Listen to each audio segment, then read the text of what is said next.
It's my pleasure to introduce Dr. Brian Skian, who is the Director of Child and Adolescent Fellowship Training and the Director of College Mental Health, who will introduce today's speaker.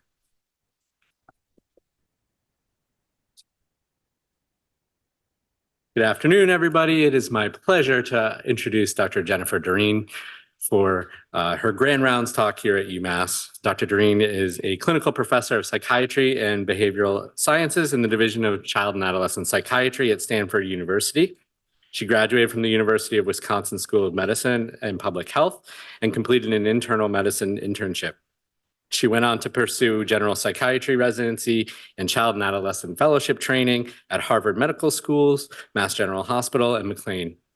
She has expertise in treating anxiety, depression, and eating disorders across the lifespan, with a particular interest in taking care of college-age students. She has had multiple leadership roles and educational roles, including the Child and Adolescent Training Director at the Medical College of Wisconsin. She has co-chaired the Transitional Age Youth and College Student Mental Health Committee at ACAP and been a member of the ACAP Council.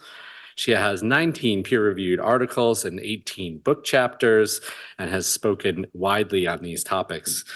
She has also, in her spare time, developed a digital mental health app for helping folks with eating disorders and was part of a startup a few years ago. So without further ado, I'm going to turn it over to Dr. Derenne. Thank you so much. Well, thank you, everyone. Thank you so much for the invitation, and great to see people turning out in person and online. I always have to laugh a little bit and say that I could probably stand up here and talk about eating disorders in kids and teenagers for like 4 hours. So I'm going to do my best to condense it down and to hit the highlights. But if you want to geek out and chat more, I will be here afterward and always willing to engage in some lively debate via email or whatever if folks are interested. All right, my disclosures. I don't have any conflicts of interest with ineligible companies.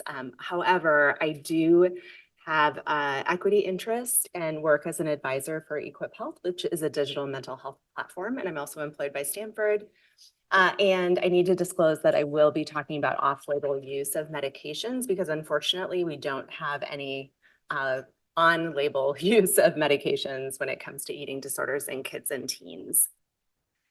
In terms of our objectives, we are going to review the approach to treating eating disorders in this patient population, and we're going to try to hit all of the key parts of multidisciplinary treatment, which includes the medical, the nutrition, the psychotherapy, and the psychopharmacology. And we're going to review the evidence base where it exists, so that we can dive into what is available to us in terms of psychotropic medications. And then also to talk about the recommended monitoring parameters and how we might manage psychotropic medication use differently in this patient population. All right, if you're anything like me, I really like to start out by thinking about a clinical situation or a vignette. And when I trained, there was this very clear kind of stereotypical picture of what someone with an eating disorder looked like. I have found that that has really changed widely over the years that I've been in practice. And so I wanted to give you the picture of what is more consistent with what I'm seeing on a regular basis. And so we're going to talk a little bit about Adi, who is not a real patient, but a conglomeration and a pretty consistent story for what I might see. And Adi is 15, they are non-binary, and they were assigned female at birth. And they come into the office with a diagnosis given by their pediatrician. So they've been diagnosed with avoidant restrictive food intake disorder. And they basically said they want to eat, but their stomach hurts too much. And so they just can't. The symptoms arose in the context of the pandemic, which is another very common story that I am hearing. And they've not been able to attend during the pandemic. They described a kind of perfect storm of factors that arose and made things difficult for them. So they couldn't go to school. Their parents were not supportive of their gender identity. And so they were at home with a really tense situation. They weren't able to participate in sports in the way that they usually did. And they also were starting to develop physically around that time. So they had hit puberty and their body was changing in a more traditionally feminine way that they were not comfortable with. They also started getting periods for the first time. They also were spending a lot of time on social media, and they started watching a lot of videos on what I ate in a day. I don't know if people have seen those, but if you go down a rabbit hole on social media, you will see a lot of these, and a lot of the patients I see spend a lot of time there. A D is wondering about ADHD. They cannot focus or concentrate, and schoolwork has suffered as a result. They're very interested in stimulant medication, and that is the topic of interest that keep coming back to. They're also reporting low mood and high anxiety. And we get some vital signs to just kind of see where we're at from a medical perspective. Their heart rate was 50, their blood pressure was 110/60. They didn't have any orthostatic changes when they go from lying down to standing up. And their weight is 85% of the median BMI for age. However, it's noteworthy that they lost about 20 pounds from their baseline weight over the course of about 6 months, and their weight has stayed at that point for the last year and a half. And so I'm going to ask you to just kind of consider in your mind some of the dilemmas and issues that this brings up. We've got gender, we've got questions about medication, we have the overlap of malnutrition and how it impacts things like mood and anxiety and attention and focus symptoms. And then we also have kind of where they're at medically. And even though they are not traditionally severely underweight, it's clear that there have been some issues here, right? All right. So how might you approach this evaluation? Just consider in your mind. So stepping back a little bit, I like to review the epidemiology of eating disorders. And, you know, I'm always taken aback a little bit because people often will say it's just a really rare phenomenon. And the truth is that it's actually much more common than we used to think. And also, you know, as best we can tell, anorexia nervosa happens in about 1% of the population. That's about the same rate as things like bipolar disorder or schizophrenia. Other specified feeding and eating disorder, that's kind of the category that took over eating disorder not otherwise specified, which frankly used to be the most common diagnosis we gave because often the clinical picture didn't fit really neatly into any one category. And so with that, we actually see quite a few patients who maybe don't officially meet criteria for anorexia or bulimia or binge eating disorder, but they have clinically impairing symptoms across the diagnostic group. And atypical anorexia nervosa is a really common diagnosis. And I think, unfortunately, sometimes people believe that it is not as serious or not as impairing as kind of full-blown traditional anorexia nervosa. Females are diagnosed more commonly than males. We used to think it was a ratio of about 9:1. I will say that I think that is changing. And on an inpatient medical stabilization unit, we frequently have 30 to 40% male patients on our units. Can you speak up, or is there a way to turn it? It's up all the way, I think. Okay, I will talk louder. I use my outside voice. When it comes to binge eating disorder, there's about a 2% population prevalence. There's far less gender skew, so more equivalence between males and females. But the thing that we have to keep in mind is that there's such shame associated with eating disorder diagnoses that oftentimes people wait 8 to 10 years before they present for treatment, or they may not seek treatment at all.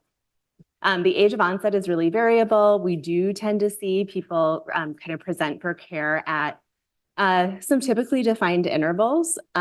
So very frequently right around the onset of puberty, transition from middle school to high school, or transition from high school to college. And then when people have big life events like getting married, having a baby, starting a new job, going through menopause, those are all times during the life cycle where we tend to see an increase in eating disorder diagnoses. Something that, again, is very different from what I was taught when I was in training is that eating disorders really do arise across all groups. We see them everywhere, all races, ethnicities, socioeconomic backgrounds. We used to think it was only thin Caucasian teenage girls who came from very affluent backgrounds, and that is not true. In fact, it's really interesting. On our inpatient medical unit, I'm in Silicon Valley. We have a pretty diverse population in the surrounding areas. And parents will come on the unit for admission and they'll say, I didn't think that this happened in my community. But I look around and I see kids from my community, and it is clear that this is a bigger problem than I really ever gave it credit for. And then the one area where we lost some standing, it used to be the mental health disorder with the highest mortality rate. And that has changed recently with the overabundance of people who've died due to opiate overdose. But it is still a mental illness with a very high mortality rate. And it's not just related to medical complications. So it's not just related to cardiac problems or sudden death related to medical sequelae of malnutrition. About 50% of people with eating disorders who die by suicide. And so it's something we have to be really careful about when we work with these patients. So the challenge with treating these patients, as you can imagine, there are many. But we know that eating disorders are often under-recognized in a lot of populations, including marginalized populations. So cisgender males, we frequently miss eating disorders. In people who belong to the BIPOC community, so Black, Indigenous, people of color, there is often a belief that if you live in a larger body or if you eat certain types of foods, then you couldn't possibly have an eating disorder, and that is just not true. We also know that atypical AN is frequently not identified because you might see someone who's living in a larger body or an average sized body, and someone hasn't gotten to a point where they are considered severely underweight or malnourished. The important thing to recognize, though, is that the medical complications in these patients can be just as severe, just as dangerous, and just as risky. And so we really need to keep that into consideration as we're treating these patients. In terms of etiology, parents always ask me, why did this happen? Is there something we did wrong? Did we not love them enough?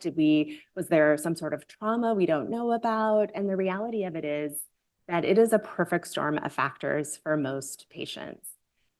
Eating disorders can and do arise in really loving and supportive families. They also can happen related to biology and genetics. We see eating disorders arise in families. We see it happen in people where there is a lot of co-occurring mood and anxiety diagnoses. We also think that there are certain temperaments that may put someone at risk. So if they tend to be very harm avoidant, perfectionistic, self-doubting, have difficulty making decisions, that might be a situation where someone may be more at risk of falling into these behaviors. And then family dynamics can be part of the picture. And I always like to kind of put an asterisk by this one. I am not saying that families cause eating disorders. And I think that's really important. But there are some certain communication styles in families or parent-child temperament mismatches that may make it more likely for these symptoms to arise and be difficult to treat. So if you have a parent who maybe is a little bit more critical or has high expressed emotion, and you have a child who temperamentally is a little more kind of quiet, reserved, introverted, that just might not be a great match. And the way to intervene is not to say, shame on you, mom and dad, but to say, like, are there more effective ways that this family can communicate? As I said earlier, life stresses and transitions. So frequently when we're moving from a place where someone had felt really comfortable and knew what to expect, I've got middle school down, and then all of a sudden I'm moving to high school, or I'm moving from high school to college. And, also during other life milestones, anything that kind of gets you a little bit off balance can put someone who's vulnerable at risk. We also know that over the course of a lifespan, bodies change. The reality of it is that your body at age 55 is not where it was when you were 25, and people put a lot of pressure on themselves to maintain that. And that can also lead to some of these behaviors. Diet culture and the thin ideal, and also just media exposure are also thought to play a role. And, it's true that everyone is exposed to these things and not everyone has an eating disorder. So it, I think, speaks to the fact that in someone who's vulnerable, there are situations that where exposure to these messages can just not be helpful. I think many of us learn to kind of, see things on social media or magazines or books and TV and movies, and we're able to kind of argue back against it. But someone who's maybe more vulnerable might have a more difficult time doing that. Actually going to utilize this. In terms of diagnoses, I'm not going to read the DSM to you. That is no fun. But I do think there are some important things to just kind of point out when we're looking at the full range of disordered eating. I think the thing most people think about is anorexia nervosa. So people who don't eat enough, they are very emaciated and at risk of dying. And within that group, we have the people who primarily restrict their eating, but we also have people who might engage in binge eating and purging behaviors. And the way to differentiate that from bulimia is that these people are meeting the full criteria for anorexia nervosa. So they might have episodes of purging or subjective binge eating, but the amount of times that this is happening is far less than what we might see in bulimia nervosa. In BN, you are seeing periods of time where someone's consuming very objectively large amounts of food, more than someone would eat in a typical setting.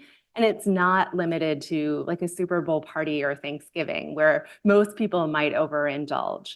But eating bags of, large bags of chips, gallons of ice cream, and then engaging in behaviors to prevent changes in weight. So that might include purging by vomiting, taking laxatives, or it might include things like fasting, not taking your insulin if you're diabetic, or fasting or exercising a lot.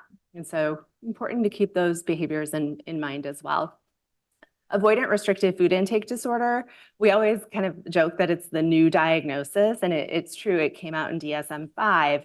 These kids always existed. We used to say that they had a specific phobia around eating, or they had ED-NOS. But ever since this diagnosis came out, we have had a rush of referrals from our colleagues in gastroenterology. And I think the difference in that, which I'll explain in another slide, is really figuring out why are they not eating? Is it because of body image and weight concerns, or is it related to something else? Binge eating disorder, you're having those binges, those episodes of eating that are out of control, but there's no compensatory behaviors associated with them. And then the other specified feeding and eating disorders, there's a whole list of them. They're kind of very specific problems with eating, like night eating, purging, again, these situations that just don't fit neatly into the main diagnostic categories. And then unspecified feeding and eating disorder. This is the case where maybe you just don't have enough information, or you're not getting good history from the patient. This happens a lot. We call these our time will tell patients, where we have to get to know them a little bit longer before the diagnostic picture really starts to clear. How do we differentiate AN from ARFID? So the case vignette that I presented in the beginning was illustrated to kind of get you thinking about these sorts of questions. So very frequently, I see pediatricians make a diagnosis of ARFID because the kid is restricting. But why are they restricting? And sometimes the answer to your questions just may not be 100% true isn't really the right word, but it may be filtered through lots of other things that are happening.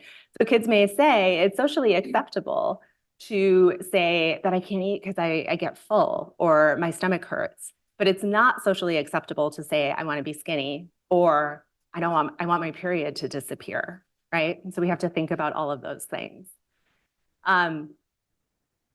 When I think about ARFID, I actually think there are probably 3 distinct subcategories, and they look pretty different. And so I do think it's important to categorize them. One is fear of aversive consequences. So it's someone who truly isn't eating because they're fearful of choking or vomiting or pain. And usually they've had patterns of normal growth and development, normal eating, and then they get sick pretty fast because they go from eating well to eating nothing, getting unstable and needing to be hospitalized in many cases. The second is selective eating, and that's usually chronic, lifelong. I've seen kids who cannot eat anything other than bacon, Hawaiian rolls, and peanut butter, and that is a true story. And it can lead to pretty significant issues with nutrient deficiencies in addition to severe malnutrition. And these are more challenging to treat because usually these kids have been this way forever. And there's not a lot of urgency around making the change. And then the final type is just chronic low interest or low appetite. And so these are the kids who have zero reward associated with eating. They're kind of bored by it. It's a job. They really just, it's something that they have to put a lot of work into. And similarly, it's hard to treat in these populations because this is the way they've always been. And there may be motivation. I would say most frequently kids want to get better. And what is driving it usually is they want to be able to go to sleepovers. They want to go to birthday parties and be able to eat pizza or eat birthday cake and not have to bring their own meal. All right, so your psychiatric assessment is going to be the same as it would be with any other patient. And I can't stress this enough. It's really important that you are doing a comprehensive overview of everything that might be going on, including mood, anxiety, screening for psychosis, and all of those sorts of things. You also want to dive a little deeper into the eating symptoms. And so as with anything, how long has it been going on? What makes it better? What makes it worse? But tell me a little bit more about your eating. When did it change? Why did it change? In the time that it has changed, has there been an ongoing evolution of symptoms? And, again, sometimes you'll get a pretty sanitized version of what happened, and this is where it's important and why we get collateral information from parents and other caregivers when we work with kids and teens. Because that'll give you a little bit more information about what is actually happening. Are they dieting? Is anyone else in the family dieting?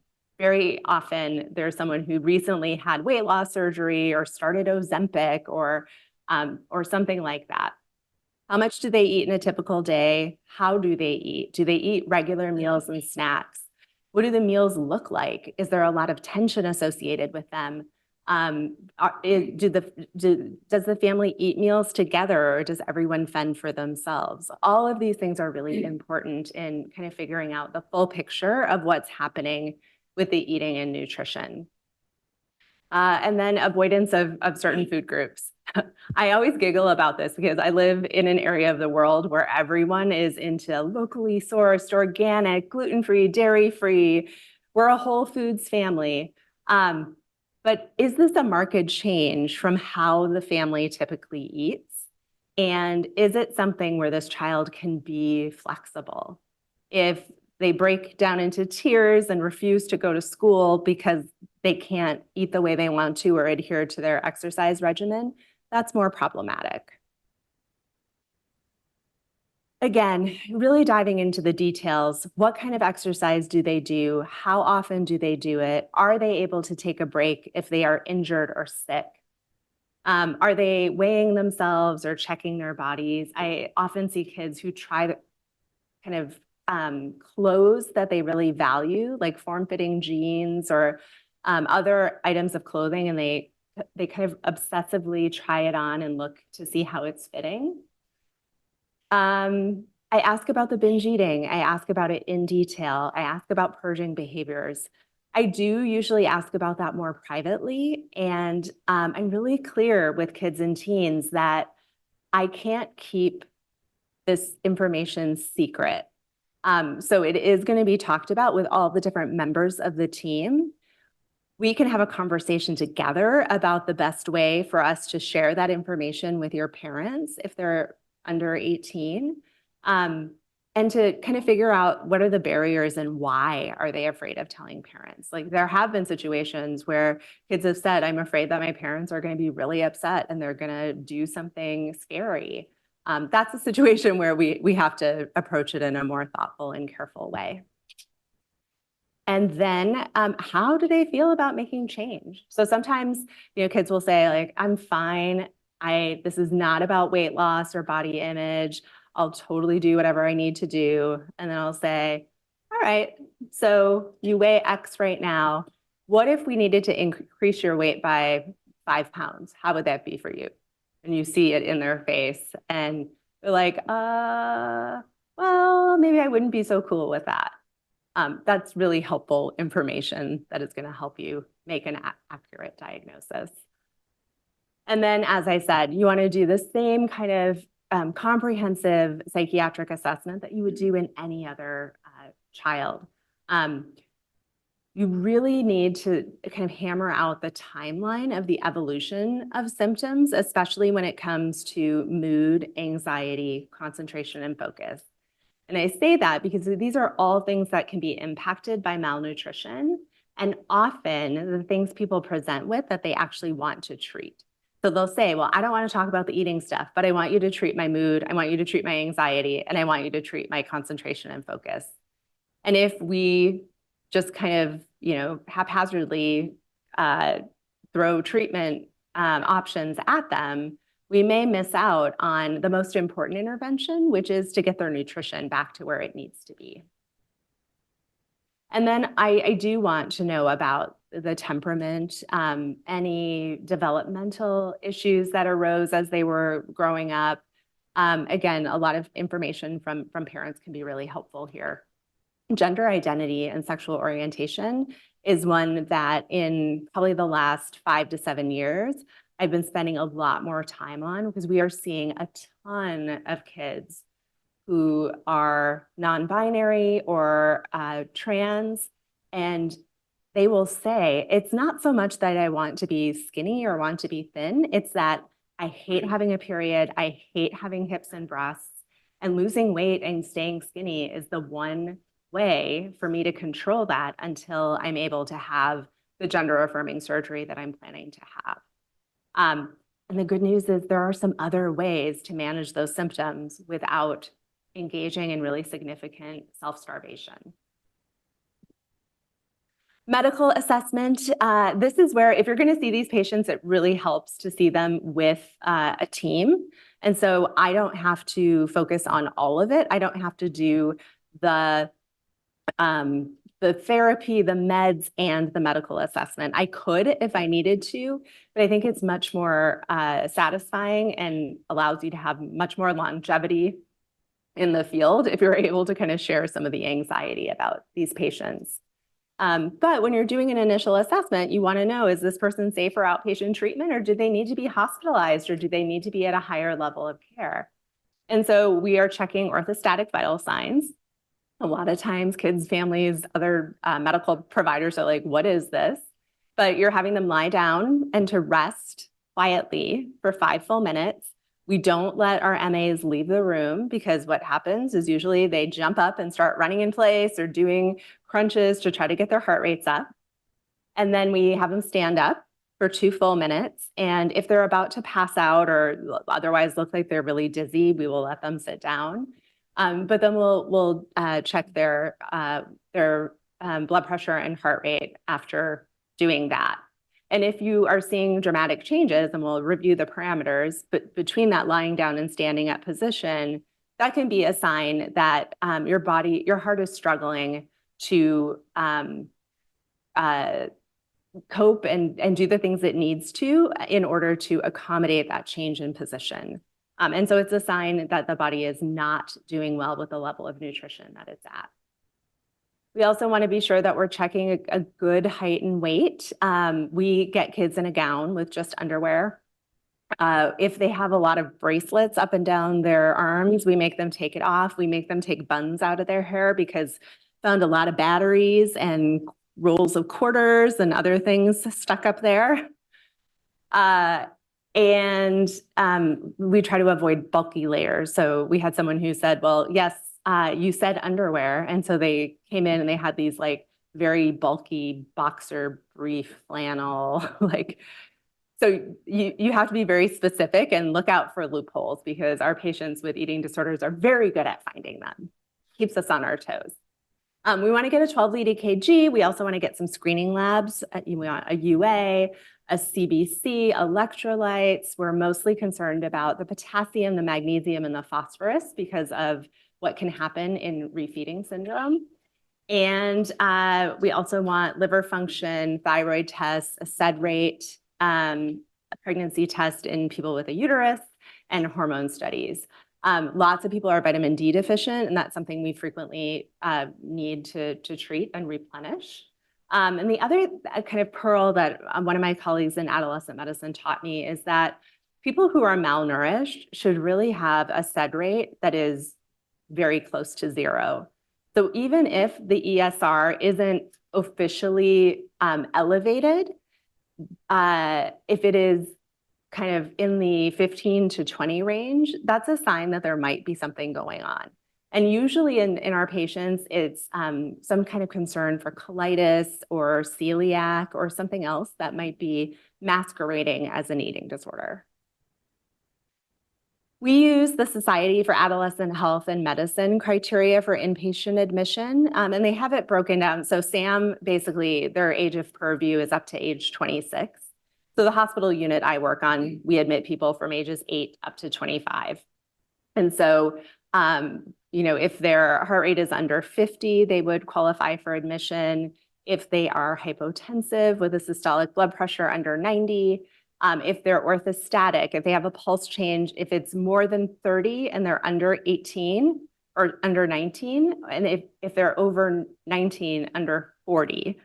I think the APA guidelines are actually that the heart rate for admission is 40. So the standards are different for adult patients in general.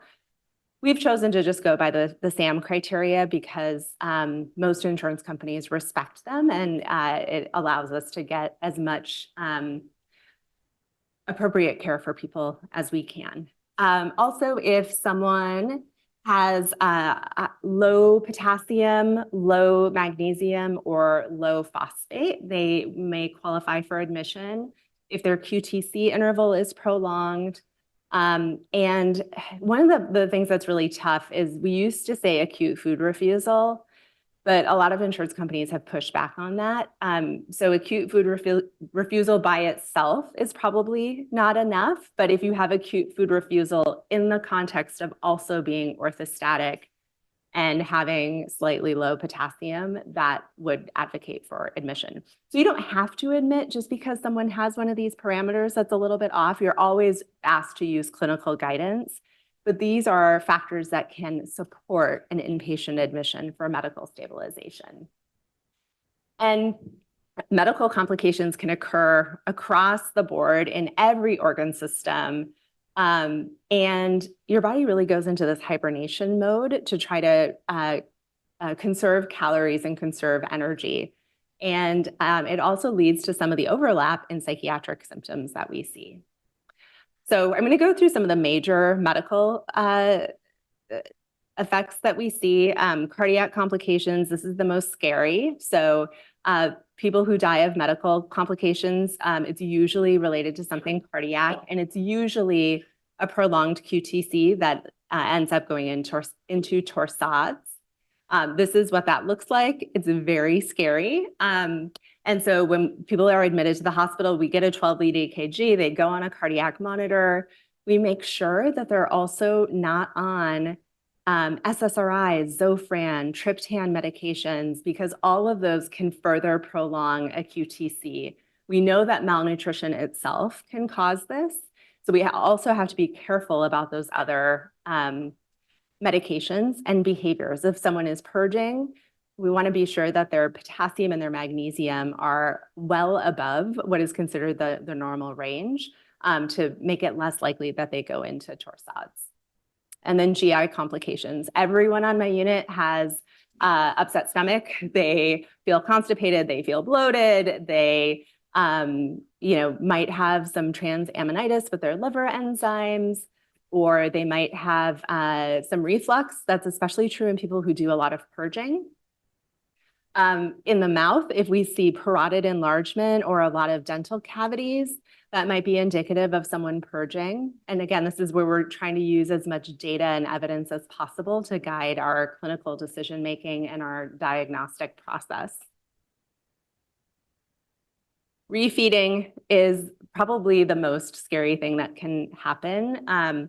And this is why we admit people to the hospital. We want to be sure that as we start to feed them more, they don't go into a syndrome that can result in death if you're not careful. And so after a period of sustained malnutrition, if you all of a sudden hit someone with a high carbohydrate load, that increases insulin production, stimulates gluconeogenesis, and that requires phosphorus, magnesium, and potassium, but those have been really depleted because of malnutrition. So you have all of these intracellular shifts that happen, and then all of a sudden, the serum levels of these important salts and minerals plummet, and then puts the heart muscle at risk. So you can have arrhythmias, you can also have heart failure because of the failure of the pump, but also because the phosphate in your red blood cells is not able to adequately carry oxygen. And so there are multiple reasons that you may not have enough oxygen going to the peripheral tissues and why you might go into cardiac failure. The other thing that I have seen a few times since the pandemic, which my colleagues who had been at Stanford for 30 years had not seen before, we have seen a couple of teenagers with Wernicke's encephalopathy who have required thiamine supplementation. And it was kind of mind-blowing because, again, we hadn't seen it before. Other common manifestations, the parotid enlargement, the esophageal abrasions that you can see with repeated vomiting. Lanugo is this downy hair that grows in the body when there's not enough fat to keep it warm. And then Russell sign are these marks on the dorsum of the hand, and it's due to trauma as the teeth hit the fingers with repeated self-induced vomiting. So we've gone through all of the things that can happen, why we care about this, how do we treat it? The treatment approach is really nutritional rehabilitation and renourishment. You have to engage them in safe and very closely monitored refeeding. We want to make sure that their vital signs are stabilized, and also that if there are any problems with electrolytes, that those have been very quickly corrected as well.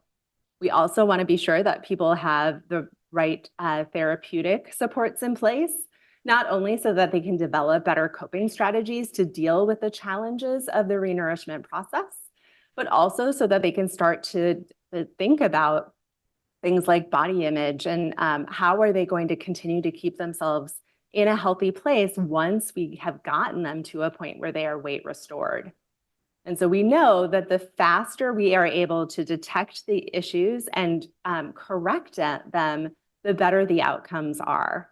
And that is always, I think, really hard for our patients and families to hear, because what anorexia wants is for this to go nice and slow. Don't push me before I'm ready. We need to get to the root issue, but we don't want to do that. The longer they stay sick, the longer they will stay sick.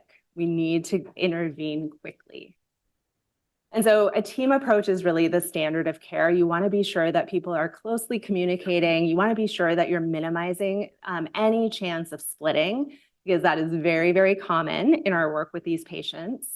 So you want a medical provider or someone who's comfortable managing the medical piece.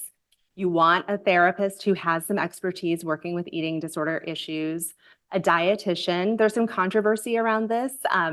In the family-based treatment world, they say, people know how to feed themselves. Most of us don't actually have to consult with a dietitian. Parents know how to feed healthy kids and are usually able to get them to a place where they, launch and become very successful. Most parents I have talked to say that they are terrified and they really feel like they need that consultation, intervention, and they just need some guidance. And so I'm very pro dietitian when it comes to working on an eating disorder team. Something that's come out more recently is the value of adding team members with lived experience. So mentors for the child and also for the parents. And again, it's not just meant to be cheerleading or to share their own story, although that does play an important role. We also train these people to help people learn to develop and practice better coping strategies so they can actually be really helpful members of the team. Levels of care, again, really important to think about this. We want people to be in the least restrictive environment possible. So way over on the right, we have inpatient care. That could be psychiatric or medical, and sometimes both. Sometimes we are looking at both issues. You can step down. Once someone is medically stable, you might step them down to residential and then to day treatment and then IOP and then outpatient. But depending on the treatment modality that you're using, you may decide to go from inpatient to outpatient. And I've had a lot of families who've been very successful with that way of doing things. So sometimes we have to try it out and see what happens. And so it's very common for it to be inpatient, outpatient. Then we say, oh, maybe we need partial hospital. And then actually we need residential. But maybe we end up back at inpatient a couple of times. And that's just the nature, that's the natural history of recovery from these illnesses.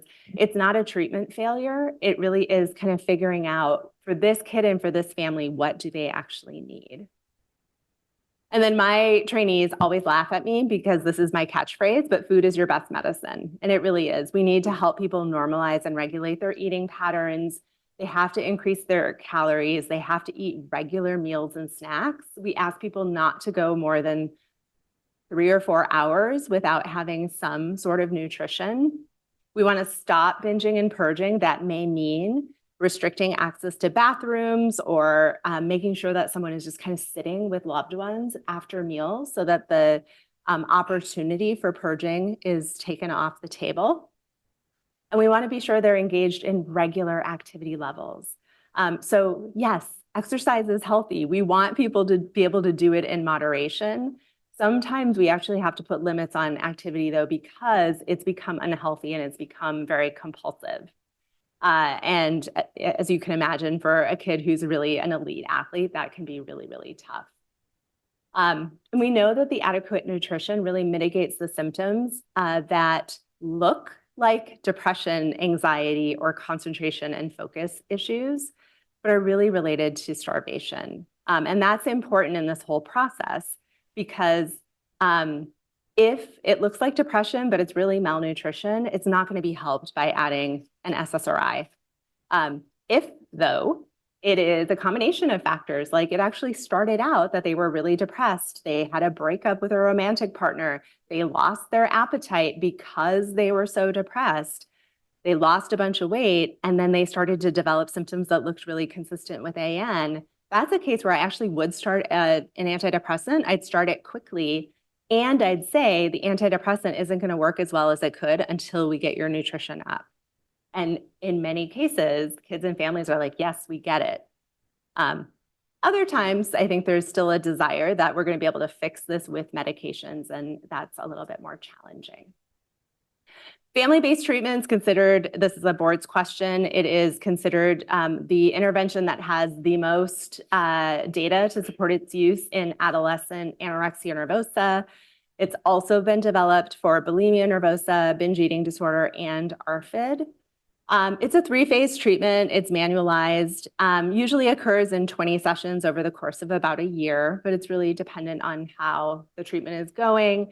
Phase 1, parents are tasked with renourishing their child. Phase 2, the kid is starting to slowly regain independence. And in phase 3, they're eating independently, and the focus shifts to more kind of traditional adolescent issues like curfews and blue hair. And throughout the process, you're cutting down on the cadence of the sessions. It's going to start out once a week, twice a week, and then go to monthly and every other month at the end. The tenets are that you want it to be agnostic. So we're not blaming anyone for anything. It doesn't matter why this started. What matters is we need to get your nutrition up. We need to get things back on track. This is also not your fault. You're not being sneaky, manipulative.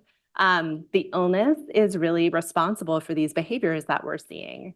We want to empower parents that, yes, indeed, you can say, I don't feel safe sending you to volleyball practice if you haven't had a solid lunch and snack. So I'm not going to let you participate. And it's forward focus. We don't want to be spending a lot of time on the why this happened or, this is your fault. No, it's your fault. Instead, we want to figure out what are we going to do moving forward instead. And it's meant to be transdiagnostic, and we can and do use it in older teens and young adults who are willing to have their parents involved in the treatment. We also use cognitive behavioral therapy. CBTE is transdiagnostic. It was developed by Christopher Fairburn over in England. Focuses a lot more on individual work. There's a lot of self-monitoring involved. There are collateral sessions with parents or caregivers. And the really important piece in this treatment modality is coming up with a personal formulation for this person. So why have they found themselves in this pattern of restrictive eating or binging, purging, compulsive exercise?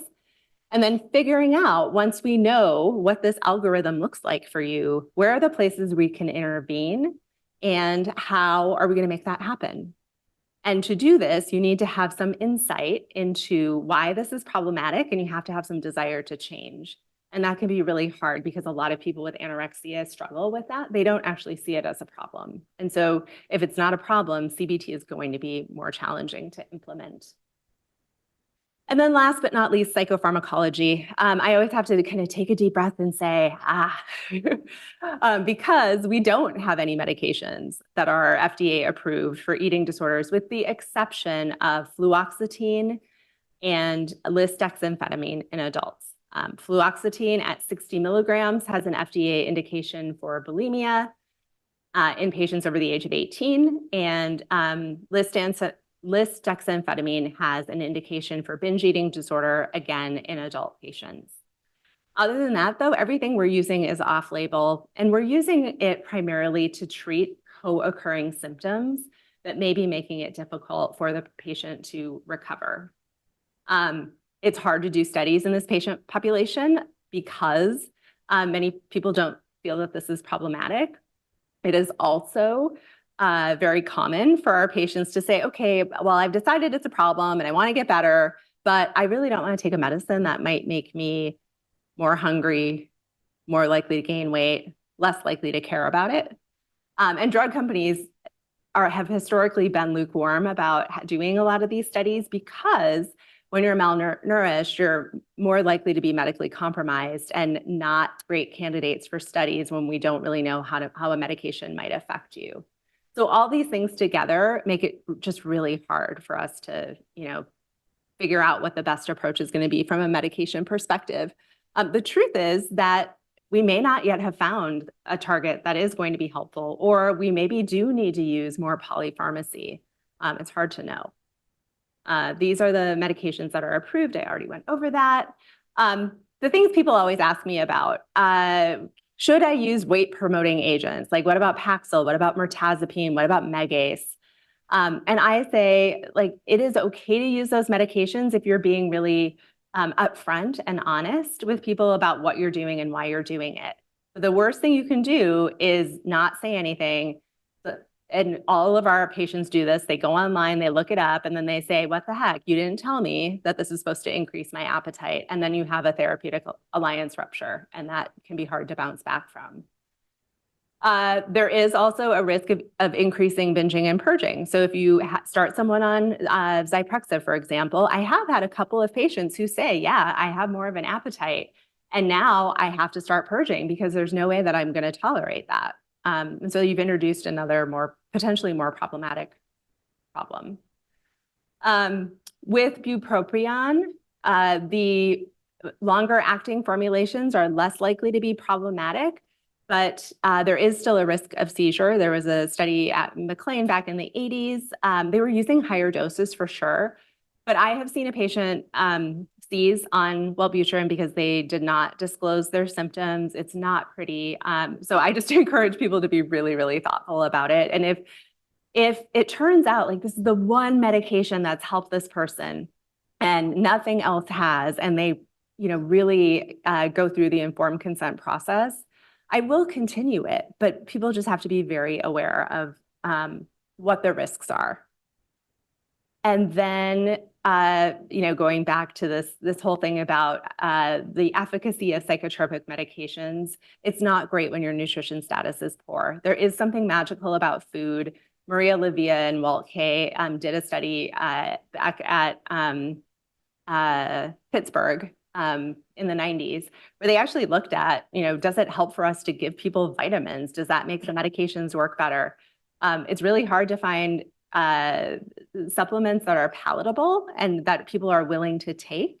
And unfortunately, it doesn't work as well as the actual nutrition does. So there's something magical about it.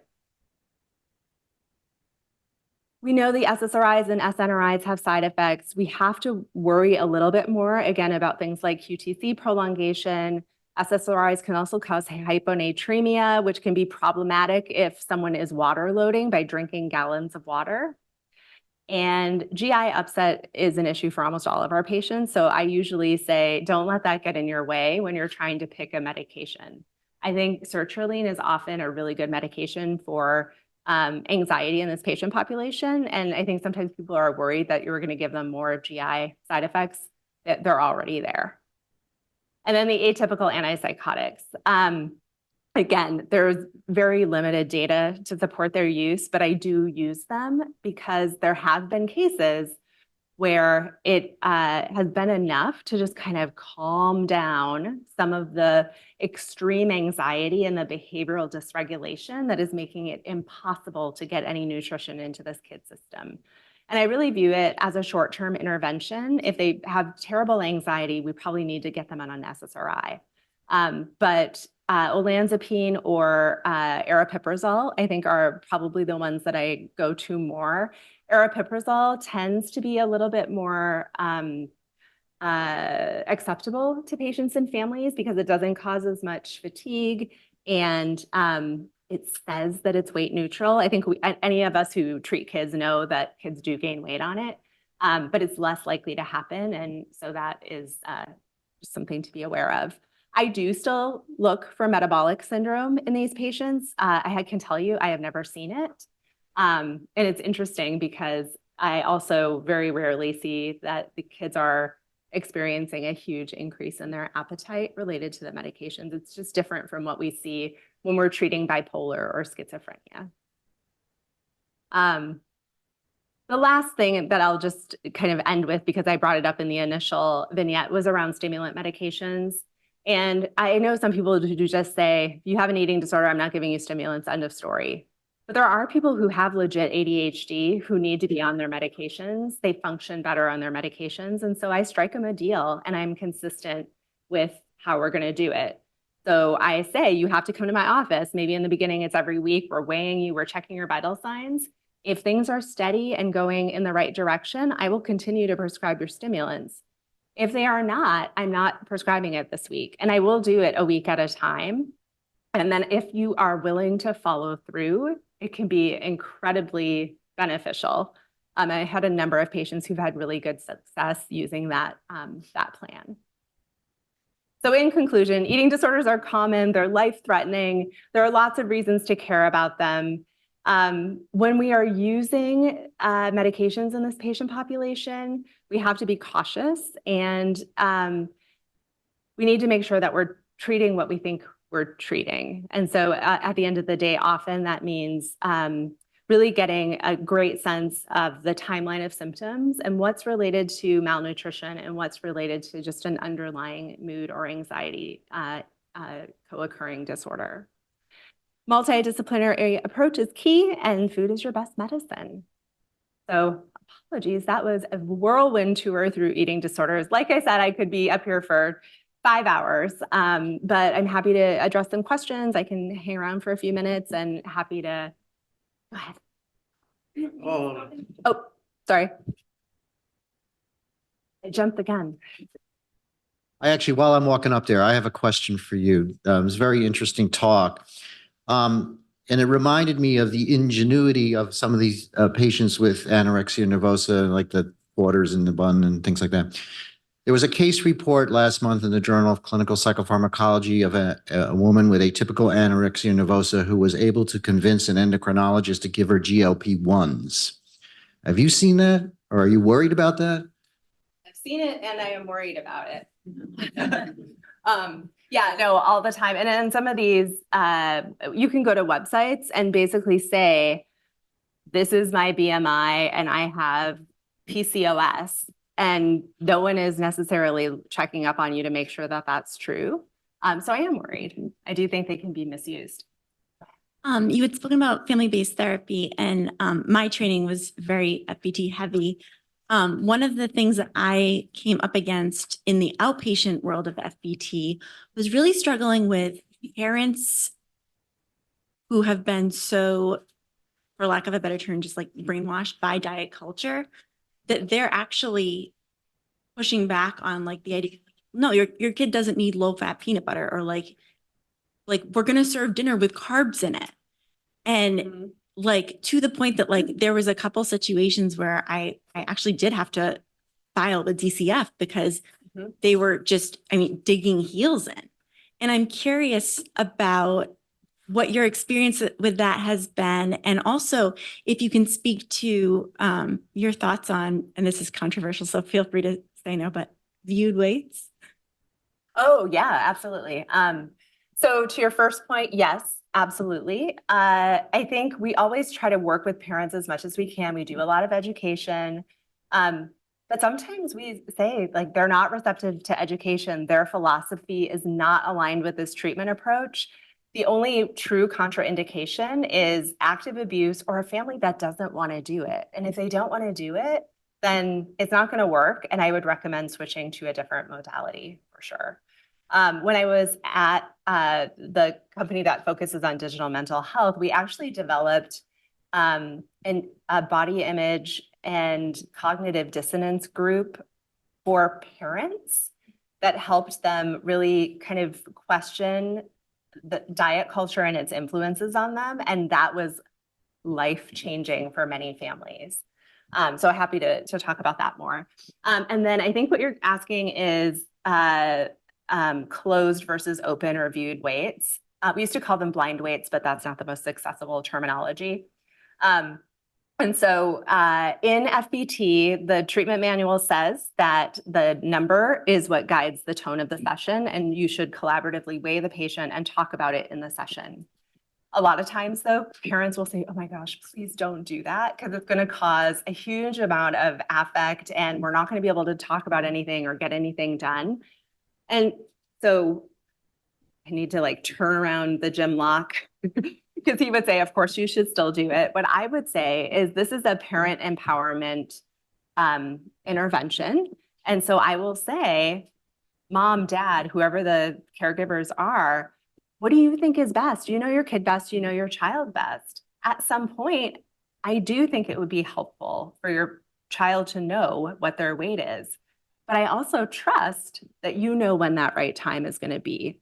And so it may be that we look at the trends, that we don't attach it to a number. We say it's up or down, or that the parents say, you know, I want to know the number, but I want to know it out with my child not there.